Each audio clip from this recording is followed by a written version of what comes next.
Assalamualaikum warahmatullahi wabarakatuh. Perkenalkan nama saya Siti Jasmine, saya dari kelas 2 SIB. Di video kali ini saya akan membahas tentang materi apa saja yang sudah saya dapatkan di pertemuan satu pada mata kuliah pemrograman framework lanjutan.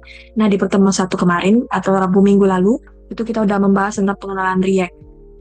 Nah, pengenalan React. Mata kuliah ini adalah mata kuliah lanjutan dari mata kuliah semester 3 kemarin, yaitu framework. Ya, framework lanjutan ini sekarang. Oke, lanjut aja kita ke teori pengenalan React. Nanti ya sepanjang selain teori kita nanti saya akan juga menunjukkan praktikum latihan-latihan praktikum apa saja yang sudah saya dapatkan di praktikum di pertemuan satu kemarin. Oke, di bagian teori kita itu akan berkenalan dulu nih dengan namanya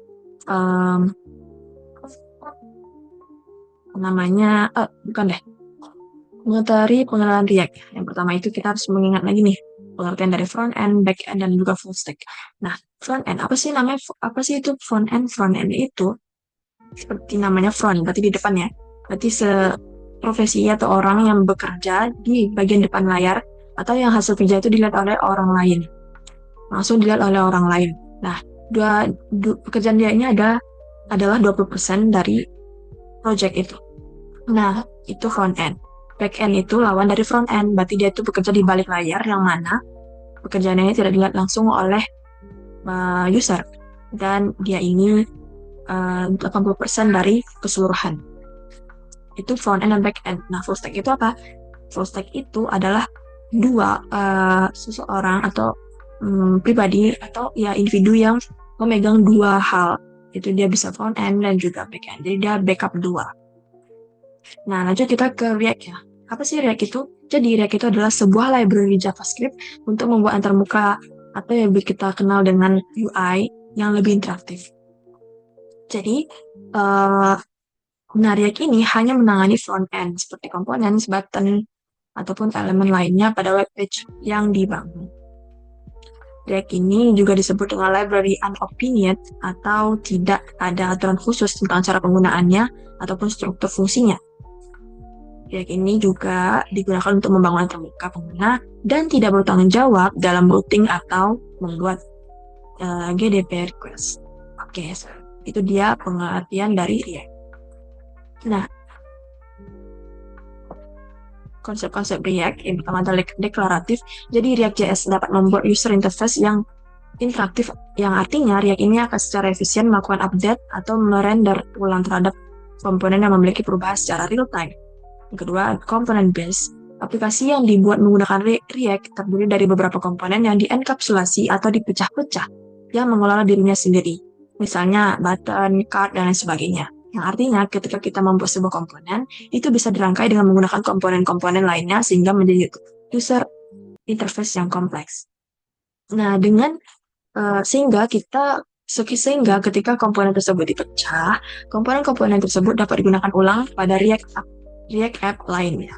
Nah, kita juga tidak perlu menuliskan kode yang sama secara berulang-ulang untuk menggunakan antarmuka yang sama.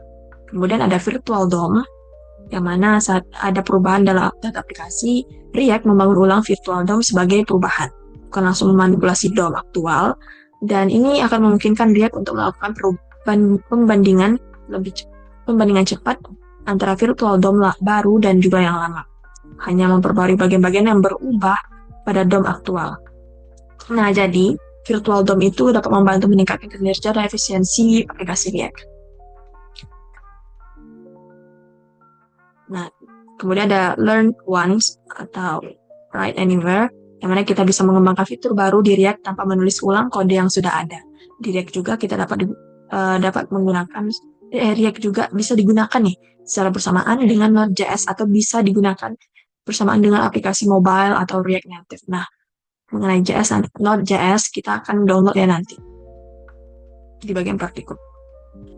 Kemudian, dengan React, kita tuh dapat memangkas banyak code yang tadi ya tidak berulang-ulang. Kemudian, apa saja sih contoh perusahaan yang menggunakan React? Nah, itu ada Tokopedia, Traveloka, Tiket.com, Telkomsel, sampai dengan Peduli Lindungi. Masih banyak lagi perusahaan yang menggunakan React.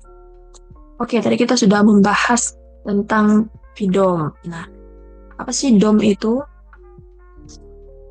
Sebelum kita bahas VDOM itu, kita harus bahas dulu tentang DOM.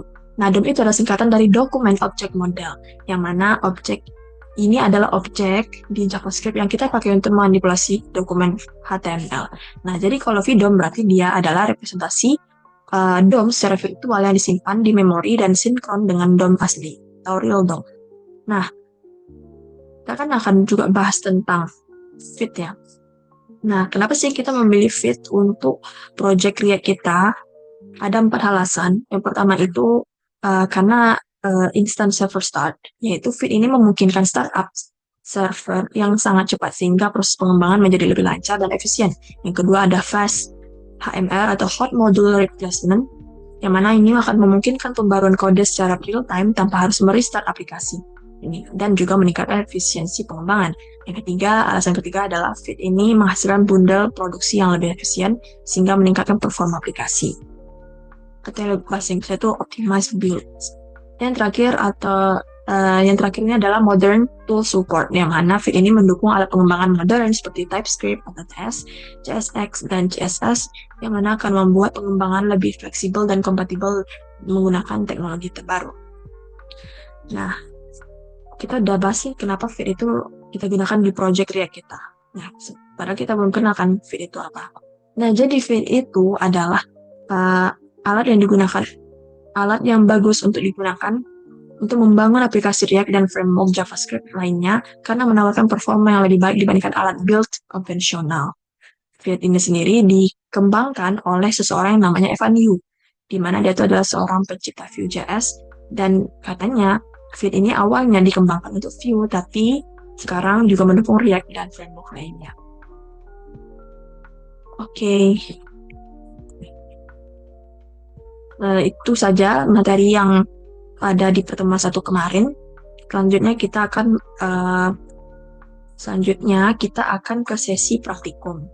Nah, kemarin di sesi praktikum itu rupanya framework lanjutan ini masih menggunakan VS Code ya. Tapi kita perlu mendownload Node.js tadi. Nah, saya tunjukin gimana cara mendownloadnya. Oke, kita lanjut ke sesi praktikum ya. Nah, sebelum itu kan tadi dia sudah mention juga, kita harus mendownload Node.js. Kita kunjungi aja nih website nodejs.org dan kita klik download. Nah, di sini ada pilihan Windows Installer, kita klik saja. Kebetulan karena dia sudah download, nah filenya itu ini. Jadi download ya. Nah, itu kita jalanin aja. Nanti kita jalanin. Next.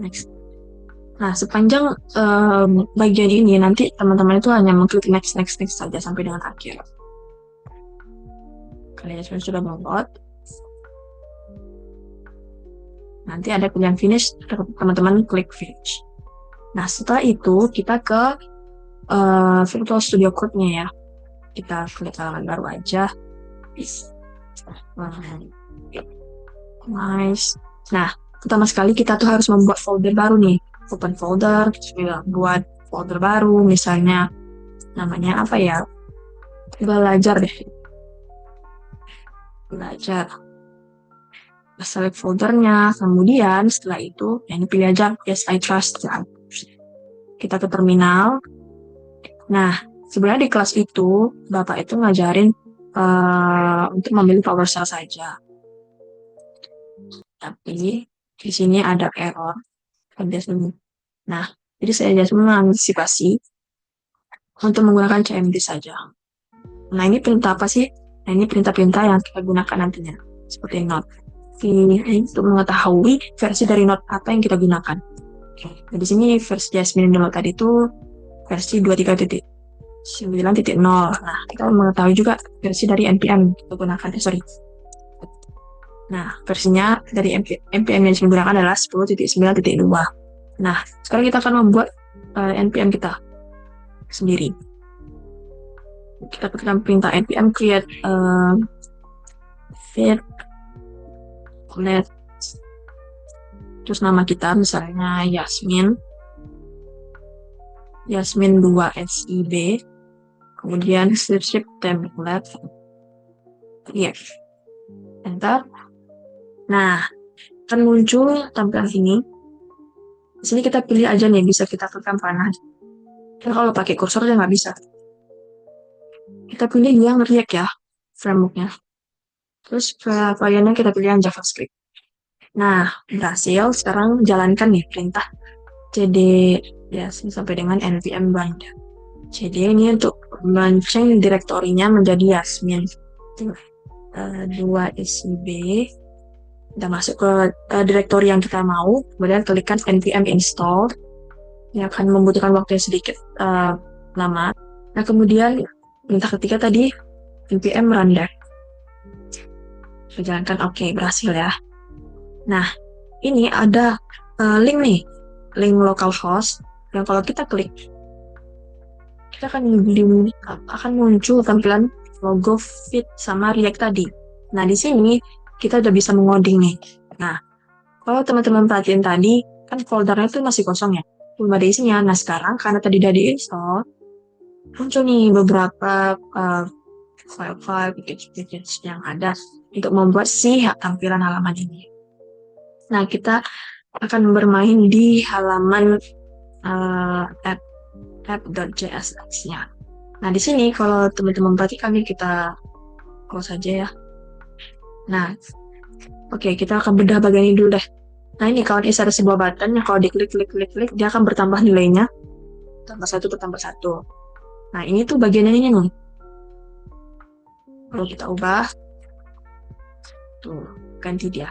Nah, ini dia codingannya H1 untuk tulisan string feed plus React. Nah, kalau di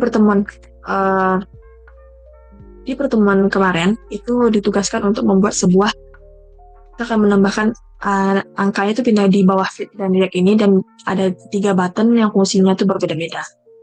Yang pertama ada button, ini kita ganti aja buttonnya ini menjadi button minus, yang mana kalau kita klik sini like count itu kan nggak dipanggil ya, karena kan dia fungsi untuk mengulangi aja. Karena dia minus, berarti count itu akan dikurangi nilainya dengan 1. Nah, minus udah, berarti ada plusnya dong. Itu seperti operasi sederhana gitu. Dan di sini, kalau dia plus, berarti bertambah 1. Nah, yang terakhir itu ada button satu lagi. Kita kasih namanya ubah. Nah, ketika button yang diklik, nilai dari angka itu berubah menjadi string. Kebetulan ditugaskan itu nama sendiri-sendiri, nama masing-masing, bisa ganti jadi Jasmine gitu kan. Nah, di sini error. Kenapa?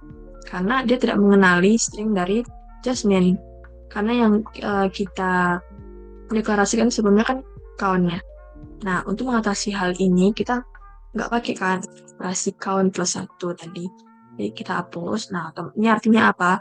Ketika button ubah ini diklik, maka count itu berubah nilainya menjadi string Jasmine. Oke, kurang lebih tampilannya akan seperti ini. Ini kalau kita klik nggak akan mempengaruhi apapun, karena kita belum menambah manggil si variable count. Itu si angka tadi. Kita letak aja di bawah ini ya. Di bawah file. Nah, di sini baru kita panggil si count tadi. Nah, muncul kan? Kalau kita refresh. Nah, kurang lebih seperti ini ditugaskan di pertemuan 1 kemarin, cukup sederhana. Tapi kalau nggak hati-hati juga akan sulit ya. Nah, kita buktikan apakah button kurang ini berhasil. Nah, berhasil. Kalau klik tambah, maka dia akan bertambah nilainya. Berhasil ya. Nah, sekarang ini sudah berhasil. Apakah button ubah yang tadinya kita klik, yang nantinya kalau kita klik akan berubah menjadi Jasmine, apakah berhasil? Oke, berhasil ya. Ya, kurang lebih itu aja mengenai ini bagian CSS ya. Ya, kurang lebih itu sih tentang yang udah dipelajari di pertemuan 1 kemarin mengenai penggunaan React dan juga Pravikum-nya. Ini setting-settingan aja nih. Jadi itu aja yang bisa saya sampaikan di video pertemuan 1 mata kuliah pemrograman framework lanjutan. Saya akhiri, wabillahi taufik wal hidayah. Wassalamualaikum warahmatullahi wabarakatuh.